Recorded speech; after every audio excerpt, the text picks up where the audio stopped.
good afternoon, evening, or morning. Welcome to this historic space of calm and serenity. Close your eyes and let my soft words envelop you as I tell you the story you like best. Today, we will talk about the Iran-Israel War, its origins, and much more. I'm sure you'll love it. First, I'd like to emphasize that this video is purely informative and educational. It does not take sides and does not intend to mock anyone. Many lives have been lost and are at risk, and here we simply discuss it and help you relax. The rivalry between Iran and Israel began with the diplomatic breakdown in 1979 and became the axis of regional security during the 21st century. Since then, both states have shaped opposing doctrines of national survival, combining religion, identity, and strategy.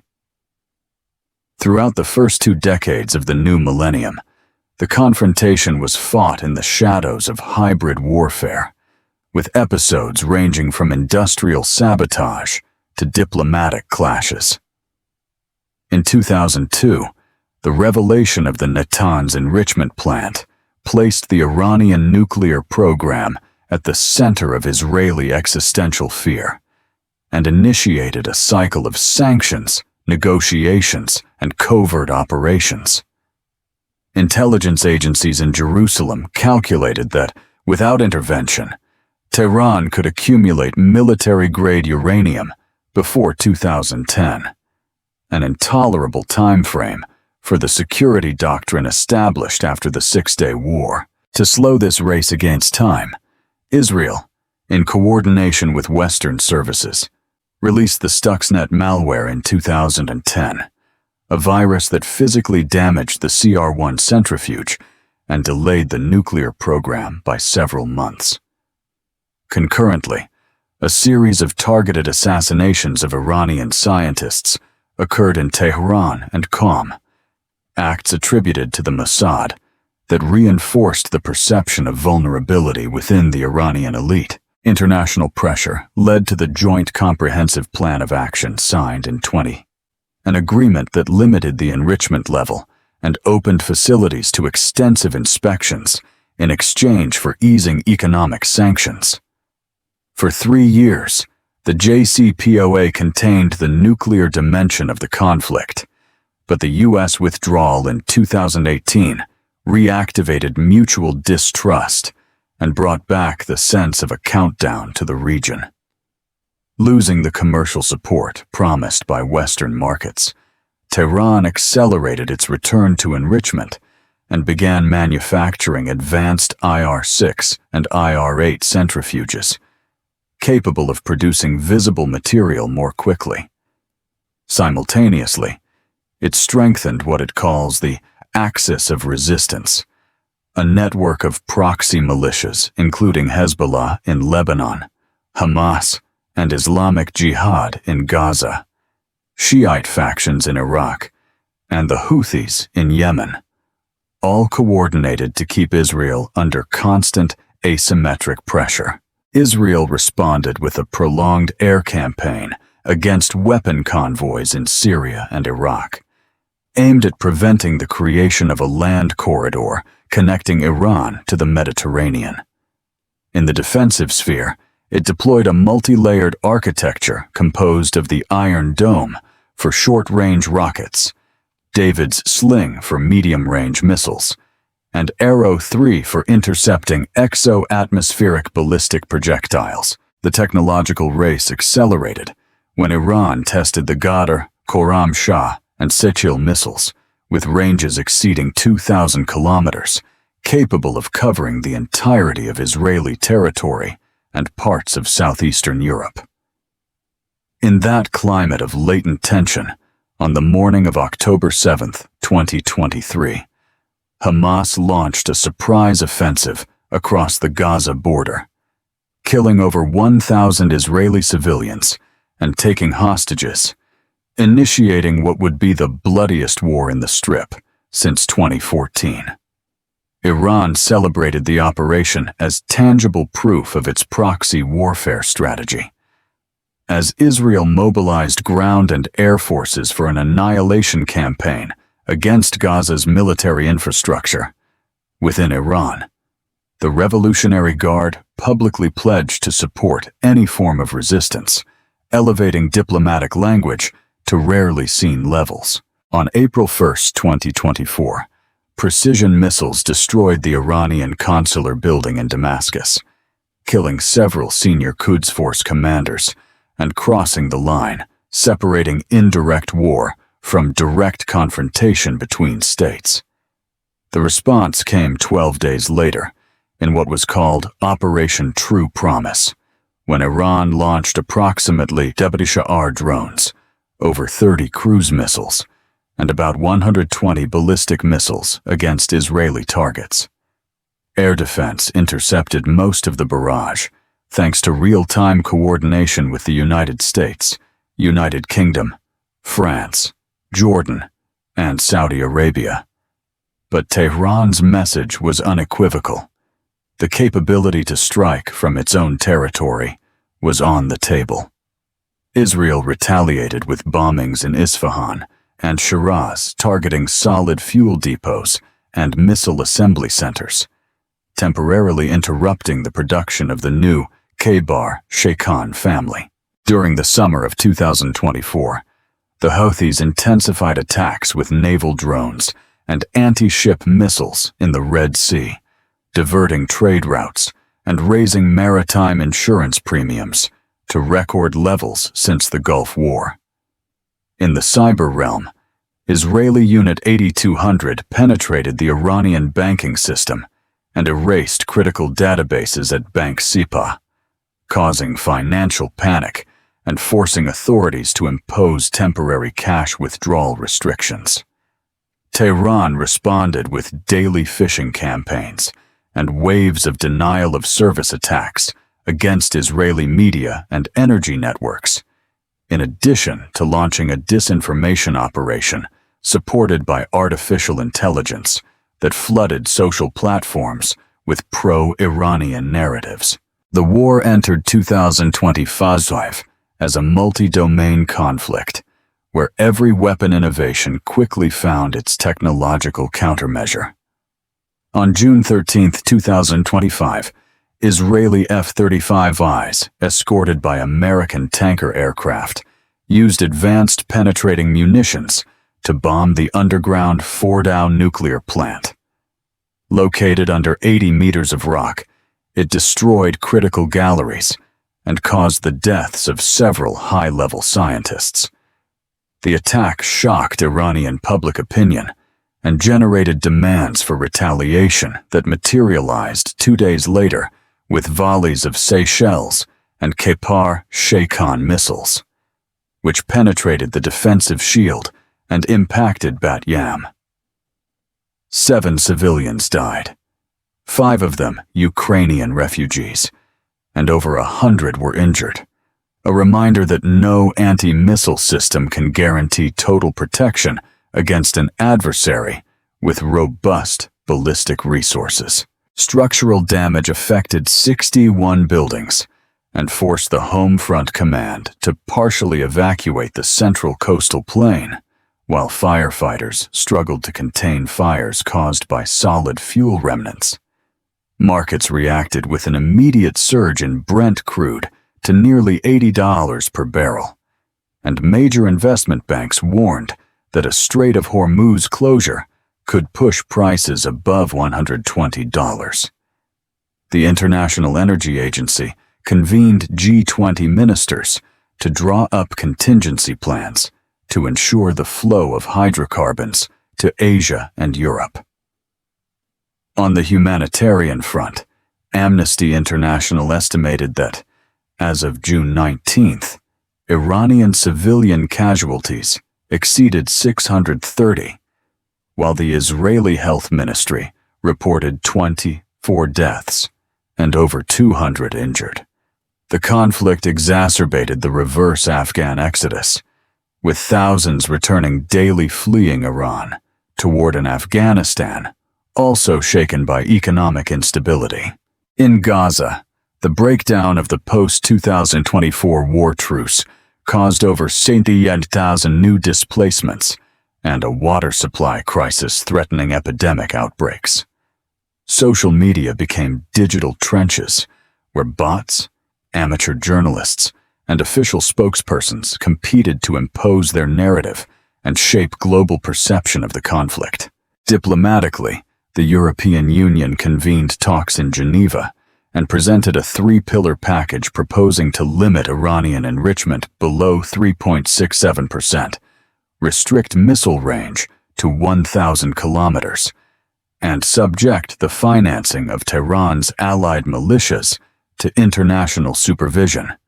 Iran conditioned its acceptance of the proposal on an immediate cessation of bombings and demanded legal guarantees to prevent another unilateral U.S. withdrawal, as occurred in 2018. Israel, backed by Washington, first demanded a verifiable reduction of Iranian ballistic capability and the return of hostages captured by Hamas. Meanwhile, the Institute for the Study of War estimated that Iran retained about 1,000 medium-range missiles and the capacity to saturate the Israeli shield for several weeks, although its stock of advanced guidance systems was starting to show signs of depletion. The launch rate forced Tel Aviv to consume Arrow 3 interceptors faster than the industry could replenish them, accelerating the entry into service of the Iron Beam laser as a low-cost solution against drones and rockets.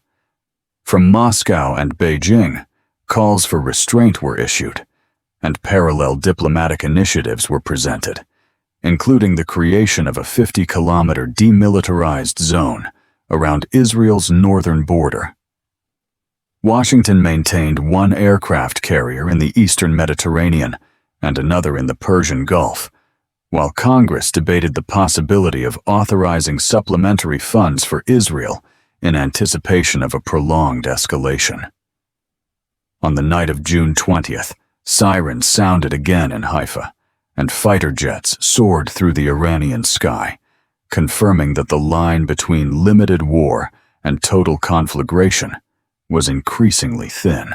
The projections of major think tanks coincided on four scenarios: a humanitarian pause supervised by the International Atomic Energy Agency, a selective escalation, including new strikes on the Bushehr nuclear plant, full regionalization with Hezbollah, and Western forces entering combat, or a prolonged stalemate that would maintain oil prices and erode global growth. Each scenario implied human and economic costs that far exceeded perceived strategic benefits, but none seemed convincing enough to break the inertia of war. Under the rubble of Bat Yam, an Israeli child found his broken ball, while over 2,000 kilometers away, an Iranian family lit candles because a power outage disabled their building's water pumps. This mirror of pain underlines that the true red line does not lie in nuclear capability or ballistic range, but in the daily lives of millions of people trapped in a spiral of violence that grows with each retaliation. The leaders of both countries face the dilemma of continuing to escalate until the adversary is broken, or recognizing that no military victory will erase the collective memory of shared suffering. The decisive question remains open and is repeated in international forums, in air raid shelters, and in closed schoolyards. How much pain will be tolerated before a real opportunity for peace is granted? The dawn of October 7th, 2023, broke with the coordinated sound of explosions on the periphery of Gaza and the news that Hamas commandos had crossed the Israeli border fence at several simultaneous points. The first military reports spoke of motorized paragliders, attack tunnels, and columns of pickup trucks advancing towards the kibbutzim of the western Negev. a modus operandi that surprised an Israeli intelligence confident in the deterrence imposed by its sensors and drones. Rocket sirens barely managed to warn civilian communities before militants burst into homes, taking hostages and causing a massacre that left over 1,000 dead in a single day, the highest number of Israeli victims since the Yom Kippur War. The shock spread throughout the country as Hamas spokespeople displayed videos of captured soldiers and proclaimed that the operation was a response to years of blockade and the expansion of settlements in the West Bank. Within hours, the emergency cabinet in Jerusalem authorized a massive air campaign that hit dozens of strategic targets within the Strip, from rocket warehouses to government buildings. Laser-guided smart bombs drew red flashes across the Mediterranean sky, and the Gazan population, trapped in a densely populated territory, sought refuge in UNRWA schools that quickly became overcrowded. At the same time, Israel mobilized reservists and prepared a ground maneuver to seal once and for all the network of tunnels snaking under the border, which, according to its calculations, had extended up to 40 kilometers inland. Armored units intervened 5 days later, advancing street by street in the northern neighborhoods of Gaza and encountering organized resistance, combining improvised explosive devices and snipers trained in Iran and Lebanon. The key Israeli High Command, aware of international sensitivity, issued communiques emphasizing its intention to minimize collateral damage, but images of collapsed buildings and families buried under rubble circulated virally and fueled protests in European capitals. Iran quickly supported Hamas and Islamic Jihad, celebrating their ability to inflict a strategic blow at the heart of their enemy without exposing their own forces, and offered additional financial aid transferred through opaque networks in Turkey and Qatar. In Tehran, the supreme leader praised the operation as a historic moment for Islamic resistance, and the press, aligned with the Revolutionary Guard, published editorials asserting that Israel was suffering the worst credibility crisis since its founding. Hezbollah, in turn, increased pressure on the northern border with anti-tank barriers and sporadic launches of Kornet anti-tank missiles, forcing Israel to disperse resources and evacuate populations in Galilee. The Pentagon reinforced its presence in the eastern Mediterranean with an aircraft carrier to deter a hypothetical direct entry, but Washington maintained a delicate balance, backing Israeli defense without curbing its humanitarian aid policy to Palestinian civilians. Meanwhile, the Houthis launched kamikaze drones against merchant ships in the Red Sea, a sign that the conflict could mutate into a naval war threatening 40% of global oil maritime traffic. The UN Security Council was urgently convened, although resolutions were stalled by cross vetoes that left diplomacy without immediate tools, increasing the sense that international law was yielding to the logic of force.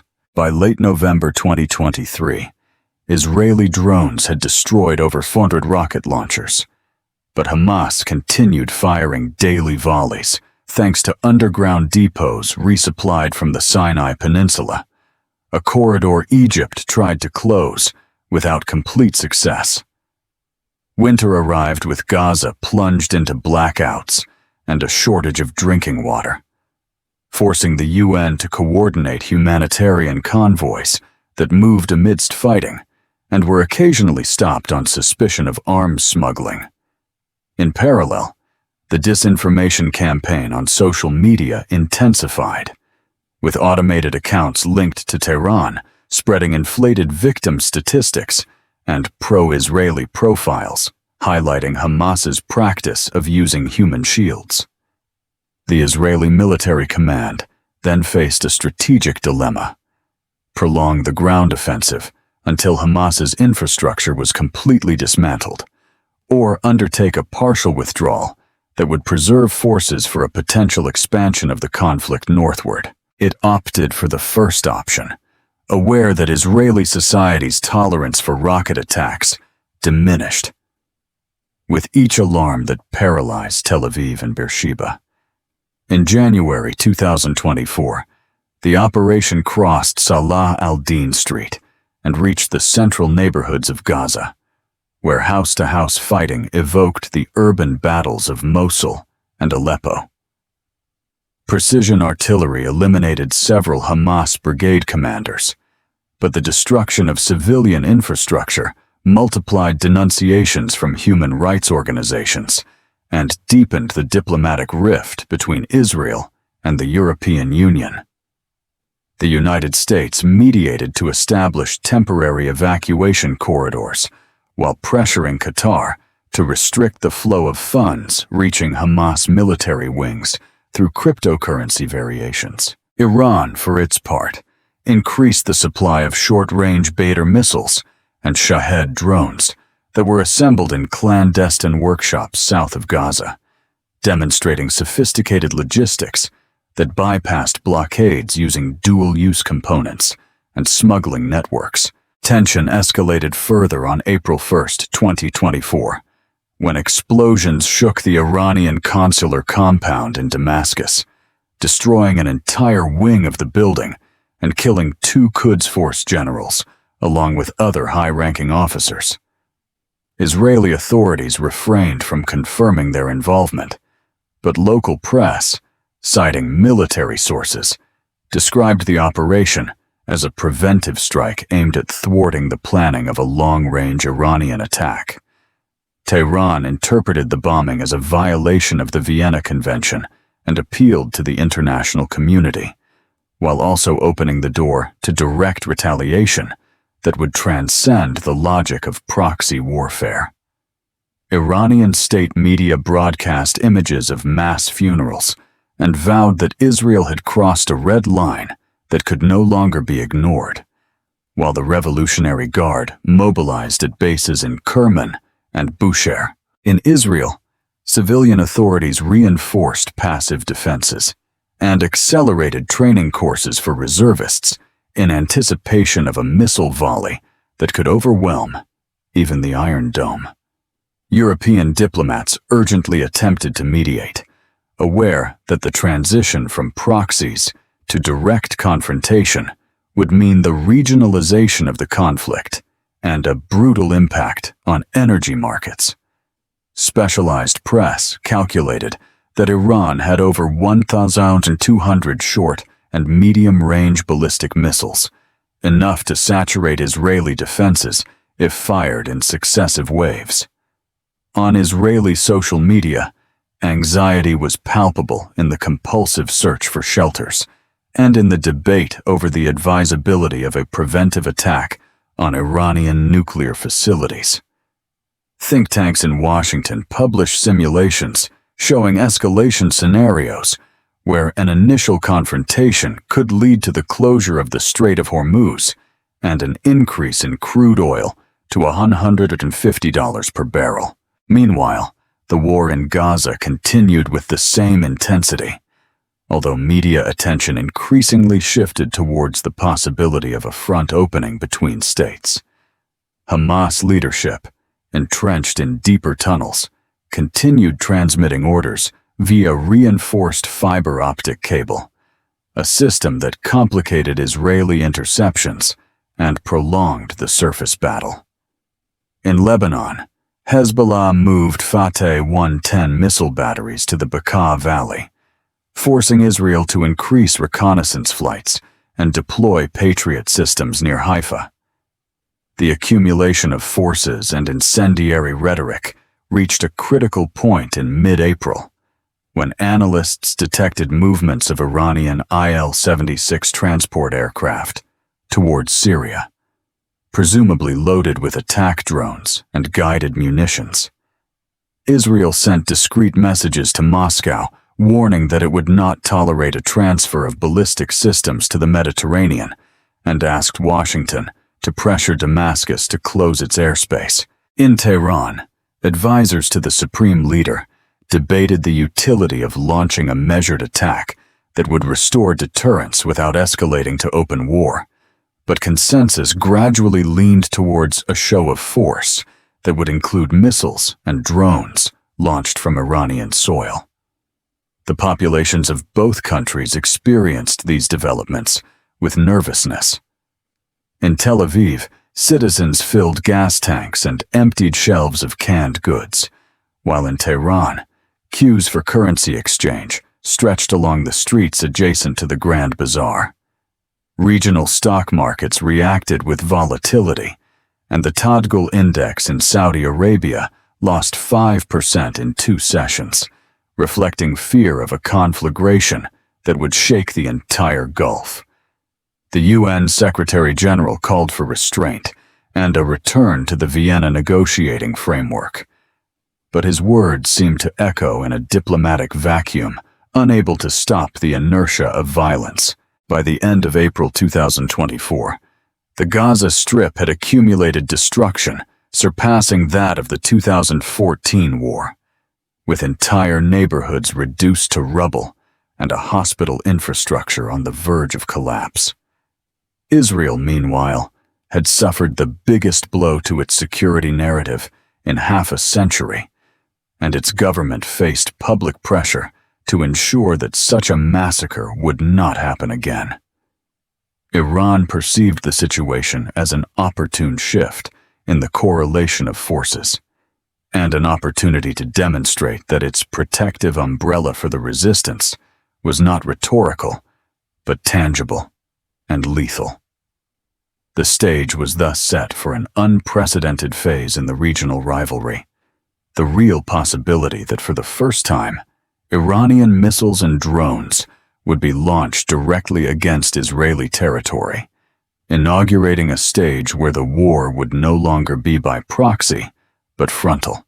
In this context, every hour that passed fueled the feeling that the region was walking on a razor's edge, and that any miscalculation, a projectile escaping interception, a misinterpretation of radar, could ignite a conflagration with unpredictable consequences. On the night of April 13, 2024, Israel awoke under a sky dotted with hostile lights. Radars almost simultaneously detected waves of drones and missiles ascending from Iran. 170 unmanned aerial vehicles flew at ground level to exploit blind spots in the detection grid. 30 cruise missiles concealed themselves in low profiles over the Mediterranean, while 120 ballistic missiles traced supersonic arcs. The operation, named True Promise by Tehran, sought to test the resilience of Israel's multi-layered defense. The Arrow 3 system ignited anti-gravity engines to strike the fastest projectiles outside the atmosphere. David's sling handled the intermediate altitude and intercepted trajectories threatening urban centers. British frigates in the eastern Mediterranean and U.S. Patriot batteries formed a support ring never before tested in real combat. Saudi and Jordanian radars extended the alert horizon and provided crucial seconds to Israeli command centers. The result was astonishing. Over 90% of Iranian munitions turned into incandescent scrap before reaching their targets. Still, one missile impacted a hangar in Beersheba, and another dug a crater in the Araba Desert, a reminder that no shield guarantees invulnerability. Iranian media broadcast images of mobile launchers and celebrated the operation as an irreversible step in the escalation. For many citizens in Tehran, that dawn marked the first time they felt Israel was within reach of their missiles, just as Israel had felt them for years. Jerusalem responded with a surgical strike 6 days later, when F-35 Adir crossed radar-silent corridors over Iraq. GBU-72 deep penetration bombs impacted solid fuel depots north of Isfahan and assembly lines in Shiraz. Leaked videos showed flames erupting from underground ventilation shafts and personnel scrambling through hangars enveloped in black smoke. Iranian engineers took 48 hours to contain fires that threatened perchlorid tanks, a key substance for Khaybar-Shikan family rocket engines. In parallel, interference signals flooded the control band of the power grid, and Tehran's distribution centers suffered staggered blackouts. Najafabad was without power for 5 hours, and hospitals relied on diesel generators, something that hadn't happened since the 2017 earthquake. The Iranian government attributed the outages to foreign sabotage and assured that its infrastructure's resilience would be strengthened in a matter of months. Israeli technicians leaked that the blackouts were a planned side effect of the electronic operation designed to obscure radars, while the fighter jets exited enemy airspace. The technological battle was exposed. For every missile shot down, an invisible battle was also waged between malicious code and improvised firewalls. In Washington, the Pentagon congratulated the trinational coordination, but warned that the usage rate of Arrow 3 interceptors doubled the available annual production. Maritime insurers raised premiums by 10%, amid fears that a saturation attack could reach oil terminals. Israeli analysts admitted that a single day of sustained fire could deplete interceptor reserves and force the country to choose between protecting cities or strategic bases. Tehran took note and accelerated tests of new re-entry vehicles equipped with aluminum decoys designed to confuse X-band radars. Iranian social media exploded with nationalist pride, and hardline parliamentarians demanded to double the production of solid-fuel missiles before the end of the year. In southern Israel, shelters remained open for weeks, generating alert fatigue that military psychologists compared to low-intensity post-traumatic stress. Television channels showed children doing homework under fluorescent light in basements, while in Tehran, entire families slept clothed for fear of new sirens. Human rights groups counted the first indirect deaths when an elderly man died of a heart attack while evacuating his home during a warning of a possible impact. Health authorities multiplied first aid workshops and distributed potassium iodide kits in the face of the still distant but present ghost of a nuclear incident. Behind the scenes, diplomats in Oman explored secret channels to negotiate a technical ceasefire that would allow the combatants to replenish arsenals without losing prestige. The European Union suggested opening parallel negotiations on ballistic limits, but both capitals considered it premature to discuss de-escalation in the midst of a Titans duel. Think tanks recalled that wars are also won or lost on industrial capacity, and warned that Iran faced sanctions that made each new warhead more expensive. Tel Aviv, even with Western support, had to balance military and social spending to avoid internal resentment, a lesson learned after the 2011 protests. May arrived without a truce, and commercial spy satellites detected movement in Semnon silos and abnormal activity at the Dezful airbase. The clues pointed to preparations for a multiple salvo test that would combine regional-range Sajil missiles with reconnaissance drones for real-time damage assessment. Israel responded by reinforcing F-15 patrols over the Gulf of Aqaba and deploying iron beam demonstration lasers to protect desalination plants. The Tel Aviv and Tehran stock exchanges experienced weeks of unprecedented volatility, with international investors fleeing energy and aviation-exposed stocks. Crude oil prices fluctuated with every headline, awaiting whether the Strait of Hormuz would remain open or become the most expensive choke point in history. Meanwhile, Israeli defense laboratories tested AI algorithms capable of predicting ballistic trajectories within a second.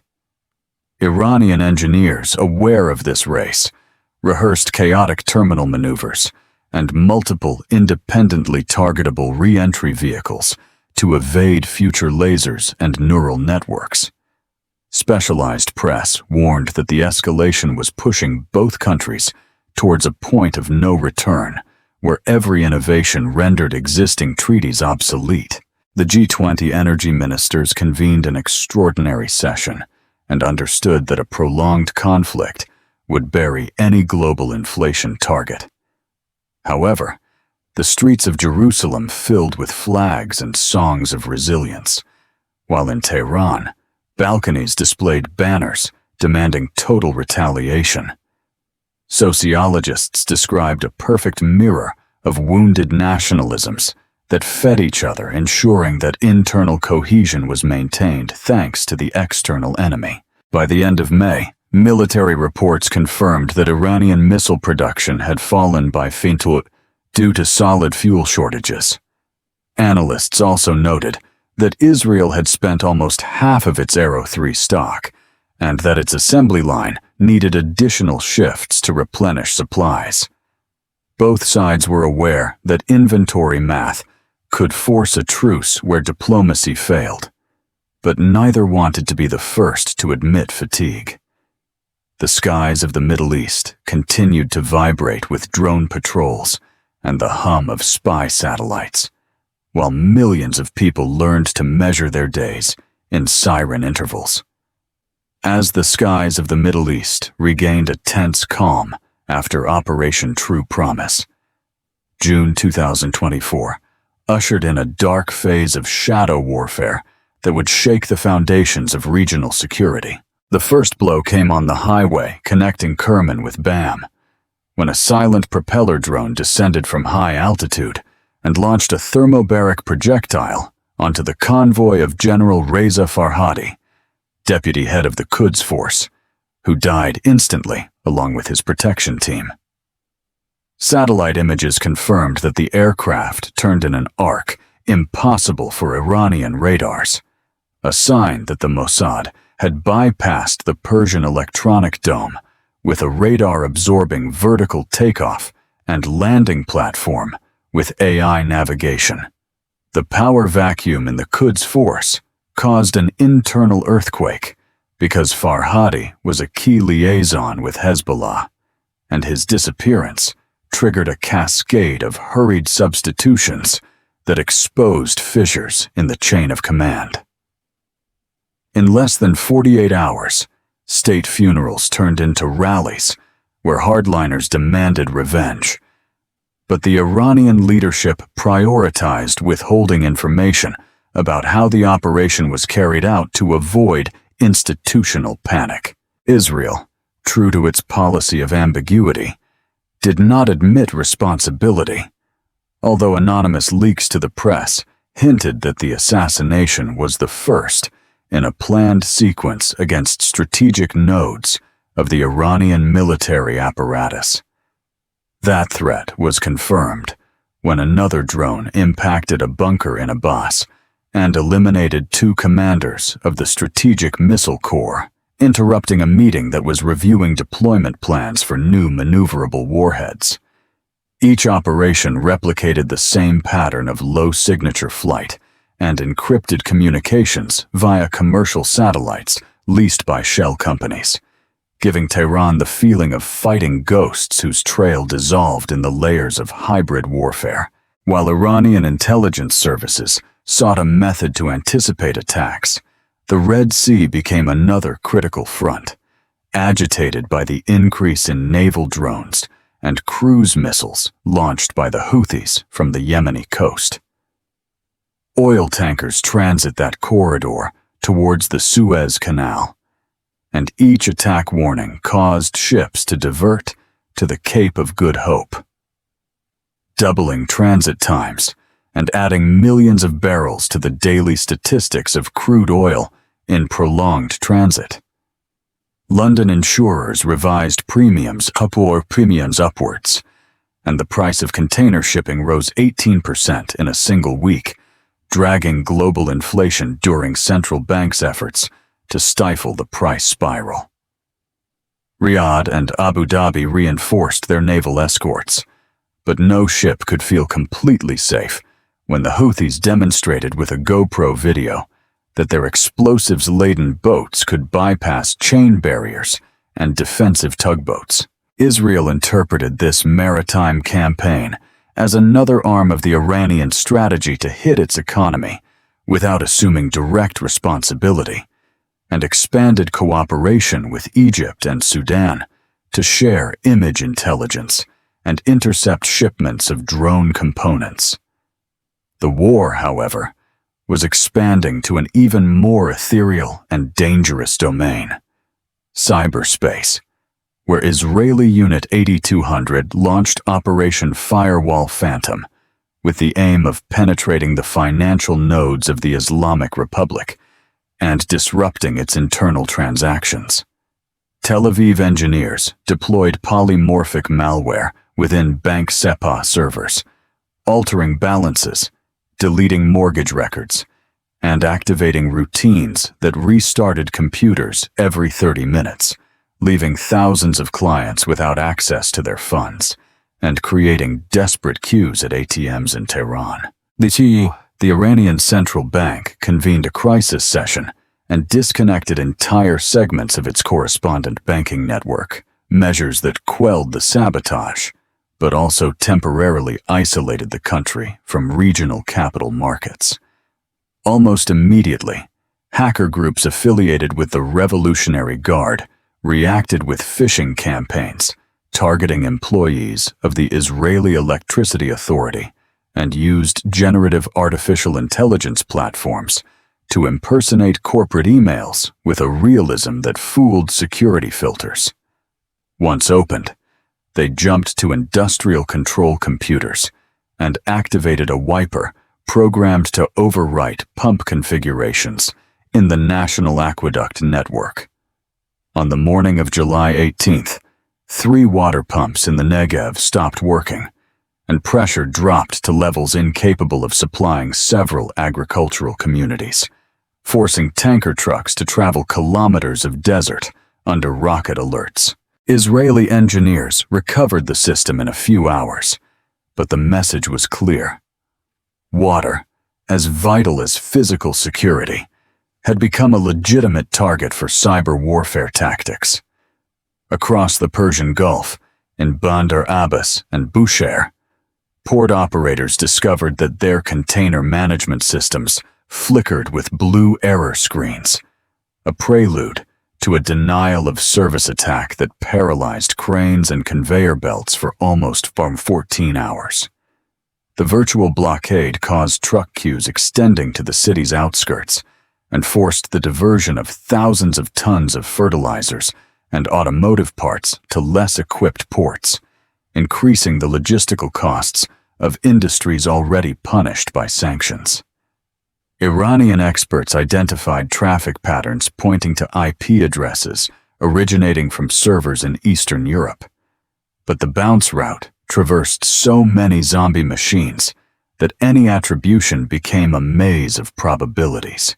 While the digital night burned on solid ground, the Mossad continued its surgical elimination campaign, and in late August, a kamikaze drone hit a vehicle on the outskirts of Tabriz, wiping a logistical liaison with Iraqi militias off the map and fueling speculation about informants within the Iranian apparatus.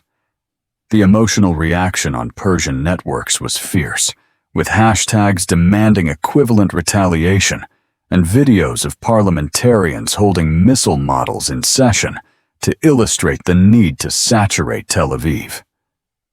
Popular pressure led the Iranian Aerospace Force to accelerate tests of the Adrab missile, a solid fuel vector with a range of 1,050 kilometers, whose warhead separates in the terminal phase and releases graphite decoys to blind radars, a fact that raised the concern of Israeli planners. Knesset deputies met behind closed doors with defense industry representatives and approved additional funding to expand the production of Arrow 3 interceptors, although Ministry of Finance officials warned of a growing deficit and the need to cut civilian projects.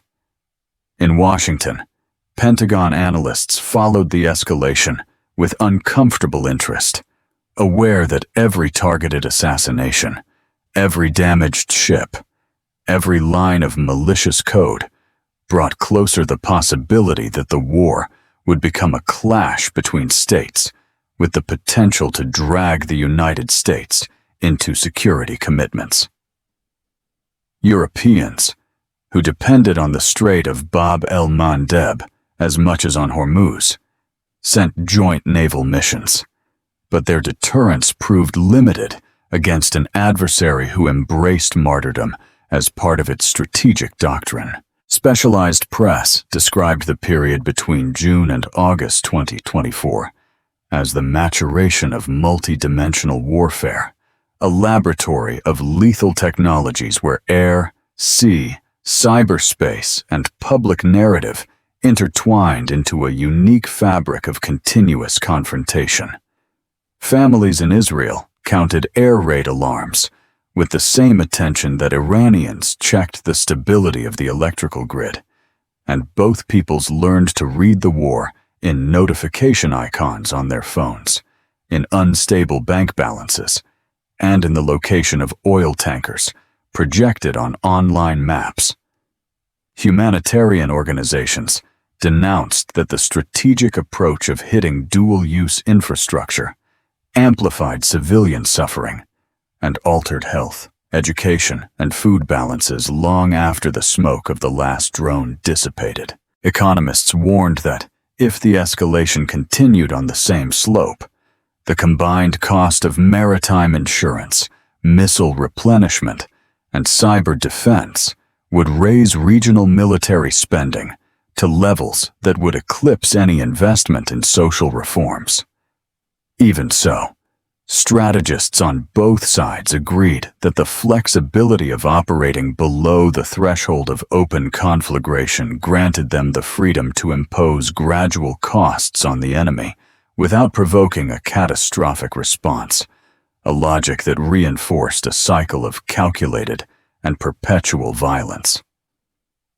The unsettling conclusion was that the convergence of targeted assassinations, digital sabotage, and proxy warfare had redefined the modern battlefield, turning it into a space where the line between peace and war blurred until it disappeared, and where every blow, however surgical, sowed seeds for the next round of hostilities.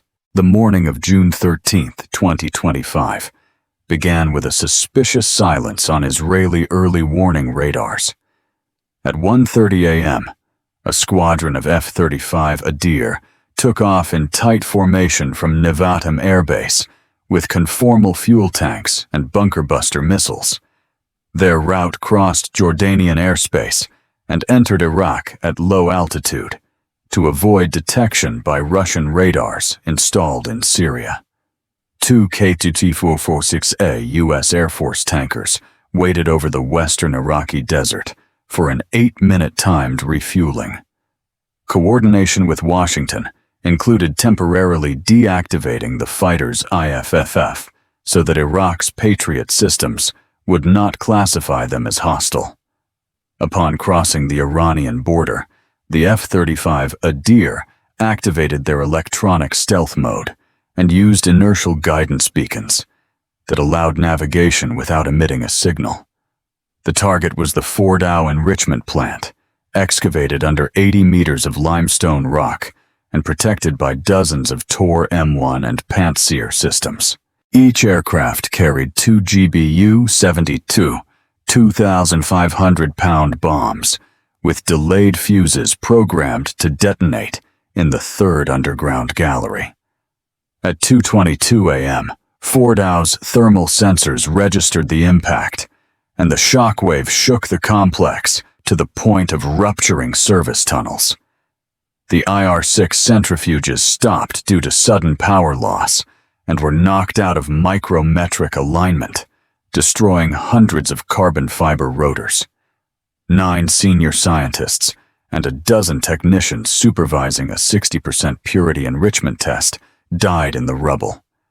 The fighter jets turned southwest and exited Iranian airspace, covering themselves with laser countermeasures that obscured the IR-guided surface-to-air missiles. Only upon reaching the vertical over the Gulf did they ping Jerusalem, confirming mission success. In Tel Aviv, the War Cabinet celebrated the destruction of a nuclear node that had resisted 14 years of sabotage and diplomatic pressure. However, the Iranian reaction was swift, transforming tactical euphoria into a strategic dilemma. On the night of June 15th, the Iranian Aerospace Force launched 12 Sajil missiles from mobile platforms near Kerman and 8 Khaibar Shikan missiles from Bandar Abbas. Each projectile traveled with a warhead that, upon entering the terminal phase, released explosive submunitions and 30 expanded graphite decoys. The decoy cloud confused X-band radars and saturated the Iron Dome's allocation logic, forcing the system to choose priorities on the fly.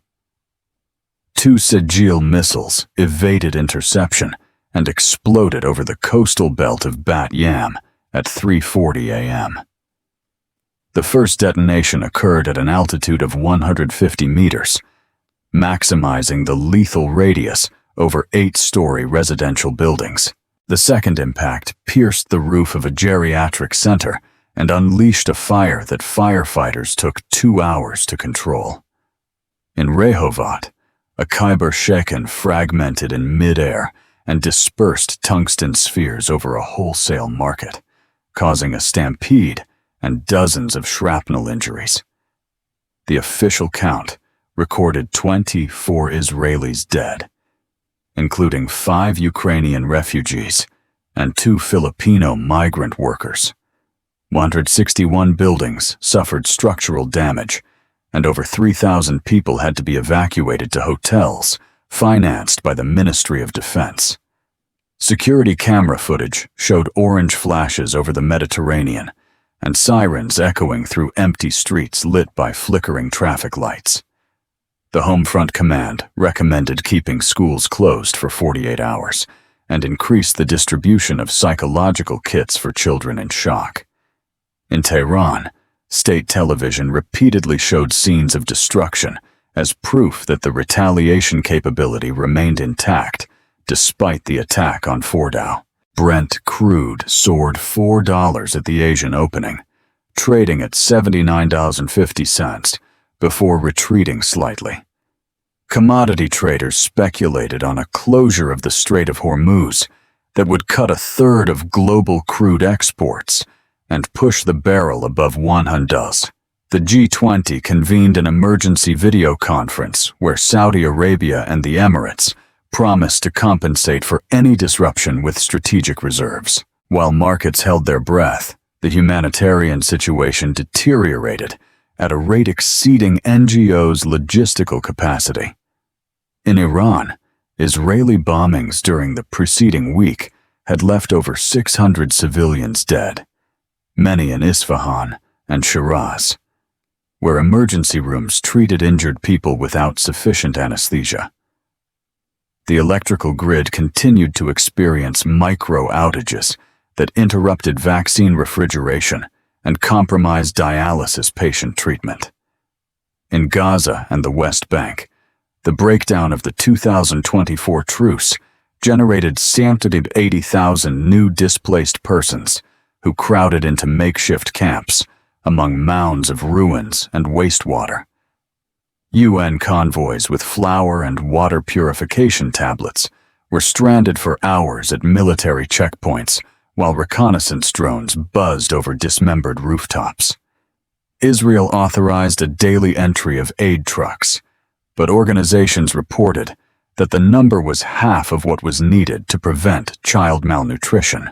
In Tehran, Najafabad, and Mashhad, pharmacies rationed insulin and antibiotics because sanctions and the rial's instability complicated vital imports.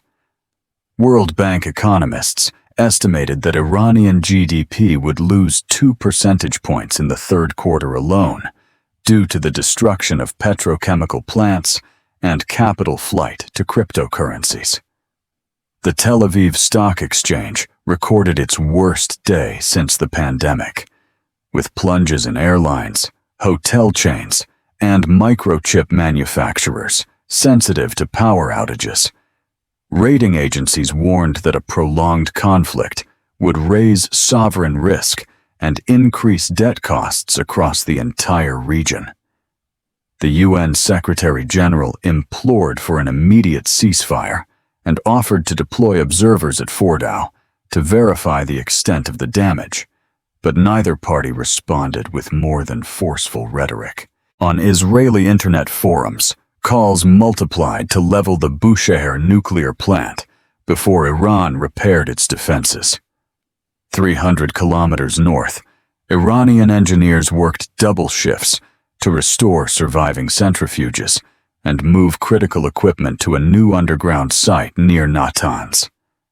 Western intelligence agencies detected nocturnal convoys escorted by Zulfikar missiles, indicating that Tehran feared another surgical strike. In Washington, defense committees debated the possibility of authorizing urgent sales of Arrow 3 interceptors, but some senators warned that U.S. stock was also limited. The raw logistical reality revealed that producing a high-end interceptor takes weeks, while assembling a solid-fuel ballistic missile can take only days. This asymmetry threatened to tip the balance in favor of whoever could sustain a rate of fire beyond the civilian population's psychological threshold. Military psychologists described emotional exhaustion in both societies, a weariness not seen in stock market charts, but one that slowly erodes social cohesion. In Bat Yam, sirens sounded again the following night, though it was a system malfunction that panicked hundreds of homes that no longer trusted the promise of absolute protection. In Isfahan, workers cleared rubble from a burned factory and still found fragments of burnt circuits, evidence that the technological war was fought screw by screw. Pistachio producers in Rafsanjan lamented that power outages ruined drip irrigation systems, while Israeli avocado exporters suffered order cancellations in Europe. Each economic sector discovered its vulnerability to a conflict that, though militarily focused, spread like ink in water over daily life. The financial elite discussed creating an IMF-backed insurance corridor, but the fine print made it clear that no plan is viable if the risk of missiles persists. Meanwhile, global media, saturated with numbers and graphs, showed little of the human pain felt in hospital corridors without sufficient anesthesia, and in shelters where children did homework by flashlight. Rabbis and ayatollahs cited sacred passages that spoke of patience and resilience. But on social media, young people from both countries shared memes that mixed dark humor with existential fatigue. On June 29th, G20 energy ministers met in Istanbul and agreed to release 60 million barrels from strategic reserves if Hormuz closed, a gesture that sought to calm markets but acknowledged the system's fragility. South of the Gulf, the U.S. fleet escorted oil tankers in defensive formations, drills reminiscent of the 1980s tanker war. Wargame analysts updated decision matrices hourly to assess whether a miscalculation could drag the United States into a direct confrontation. The shadow of the escalation law indicated that each action-reaction cycle shortened response time and increased the probability of an accidental clash. However, deep within both Israeli and Iranian foreign ministries, some advisors began to admit that the cost of continuing exceeded any strategic benefit. The problem was that the conflict had become imbued with national pride and a thirst for justice. Mothers burying their children in Bat Yam demanded exemplary punishment, and families in Isfahan called for blood, creating a spiral in which politics became governed by emotion. Still, Omani diplomats again offered their mediation, proposing a ceasefire supervised by the International Atomic Energy Agency and real-time data exchange on missile movements. Hardliners in both governments called the proposal naive, but markets responded with a slight sigh of relief, as if a ray of light had filtered into a seemingly endless tunnel. The reality, however, remained that sufficient arsenals for weeks of fire were still on the table, and red lines had blurred with each explosion. Ordinary people looked at the sky with fear and silently consulted alert applications, with the feeling that their fate depended on decisions made in distant bunkers. The month ended with a bloody toll and an economic horizon clouded with black clouds, but also with the faint intuition that the war had demonstrated mutual vulnerability and perhaps sown the seeds of a collective fatigue capable of opening the door to diplomacy. June 20th, 2025. Dawns over the Middle East, with the persistent hum of drones patrolling an ownerless sky and radars registering 100 ballistic trajectories before most become incandescent trails over the desert. Israel, constantly on high alert, maintains parity at the cost of depleting Arrow 3 interceptor depots at a rate that engineers cannot replenish without double shifts and without resorting to foreign partners for critical parts. Iran, aware of its adversary's economic wear, calibrates each missile salvo to graze the saturation threshold and pushes Jerusalem to rapidly deploy iron beam laser prototypes, which still lack an established doctrine, but promise to neutralize drone swarms at a fraction of the cost. The aerial exchange is almost a ritual, as punctual as the muezzin and the Shabbat siren, a choreography that so far has not led to ground invasions, because both states fear the political cost of sending divisions into terrain plagued with cameras and diplomatic disputes.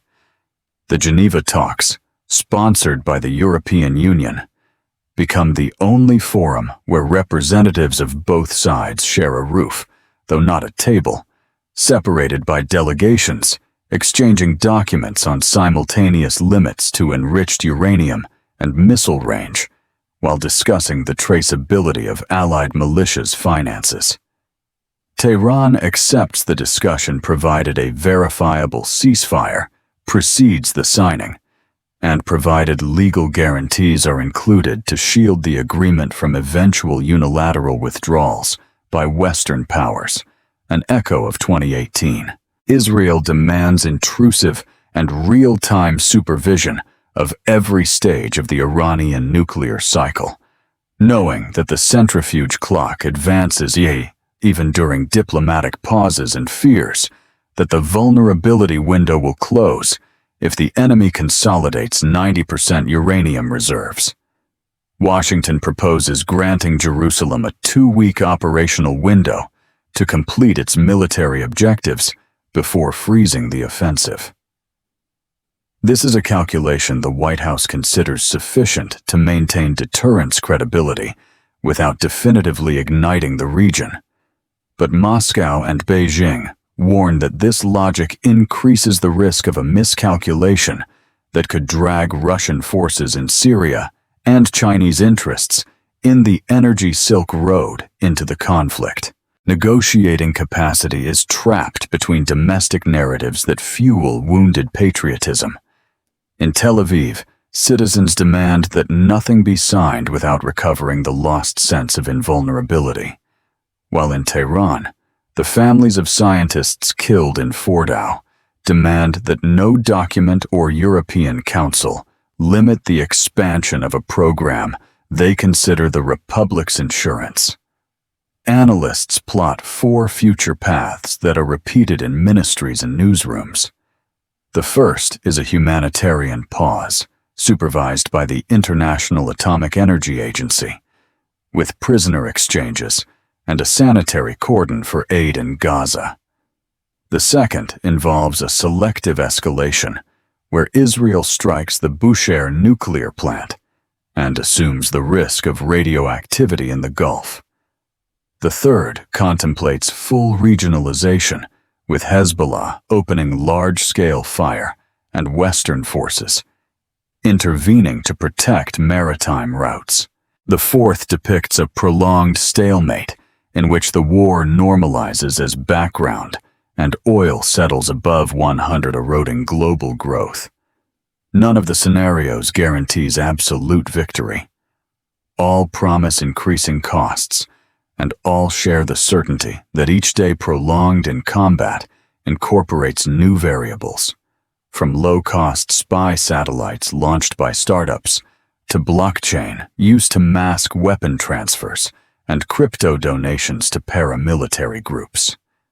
Israeli intelligence detects that Iran is experimenting with low-orbit optical sensors capable of tracking ships in real time. Meanwhile, Iranian counterintelligence denounces attempts to insert Trojans into domestic routers in major cities to map electricity consumption and deduce troop movements, proof that the line between civilian and military blurs at dizzying speed. European cybersecurity companies report a feeble increase in denial-of-service attacks targeting critical infrastructure in both countries, and warn that a single line of malicious code in a SCADA system can cause more economic damage than a well-aimed missile. In the markets, futures traders review models hourly because crude oil prices fluctuate with the same volatility as air raid alerts, and central banks design liquidity cushions, imagining a world where energy once again becomes a primal geopolitical weapon. Civilian populations show signs of chronic fatigue. In Israel, child anxiety rates soar, and in Iran, inflation devours wages that no longer buy antibiotics. A parallel suffering rarely reflected in televised debates, but one that slowly undermines social cohesion. Social media boils with compilations of impacts recorded by domestic cameras, and each video becomes narrative ammunition that politicians and activists recycle to reinforce their own narrative, making it difficult to build a consensus on who gives in first. United Nations observers, limited to press statements, recall that wars without clear red lines tend to devour innovations until some accident crosses the technological Rubicon, a stray missile hitting a foreign tanker, or a defense algorithm incorrectly classifying a civilian aircraft. Despite the tension, unofficial contacts between former diplomats hint at a staggered truce. 48 hours without launches, remote inspection of Fordow, and guaranteed humanitarian access to Gaza. But hardliners in each capital fear that the pause would be interpreted as irreversible weakness. Time transforms into a weapon when the arsenals of ballistic missiles that Iran can mass-produce clash with the limited cadence of high-tech Israeli interceptors. This equation highlights the paradox that cheap and simple weapons force fortunes to be spent on selective defense. Meanwhile, engineers in Tel Aviv successfully test a laser battery prototype capable of shooting down a drone from 2 kilometers away, an achievement that generates optimistic headlines, although experts note that months are needed to reach sustained combat power and adverse weather resistance. In Tehran, the first operational batch of the Adrab missile is celebrated, with unpredictable terminal maneuvers, a weapon designed to bypass that same laser, showing a cycle of innovation response that resembles a miniaturized and accelerated arms race. In Israeli homes, the sound of the red alert gets confused with automatic messages in phone applications that indicate which shelter is least crowded. While in Isfahan neighborhoods, people buy water containers and portable generators for fear of more attacks on the electrical grid.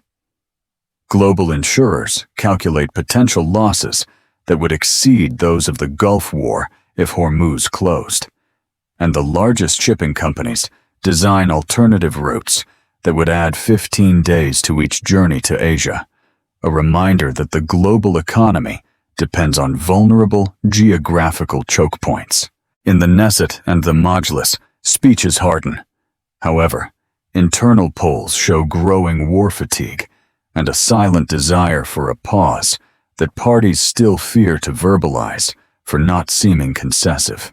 June 20th closes with the usual press conference by both military spokespersons, each proclaiming that they hold the initiative, although analysts agree that the conflict has entered a phase of attrition, where inventory statistics weigh as much as morale. The long night brings a final Iranian salvo and an Israeli electronic counterattack that briefly darkens part of Shiraz's telephone network, a minor incident that nonetheless highlights the fragility of daily life and the proximity of an outcome that no one can precisely predict. Thus, the war is summarized as a clash of wills, where each government perceives the survival of its national project as non-negotiable, and where the border between victory and ruin is reduced to the ability to sustain operations a few more weeks than the enemy. The question that arises over the region in the fading night is whether the exhaustion of arsenals, social fatigue, or the diplomatic audacity necessary to stop a conflict that has already redrawn the geopolitical architecture and threatens to become a structural wound for an entire generation will arrive first.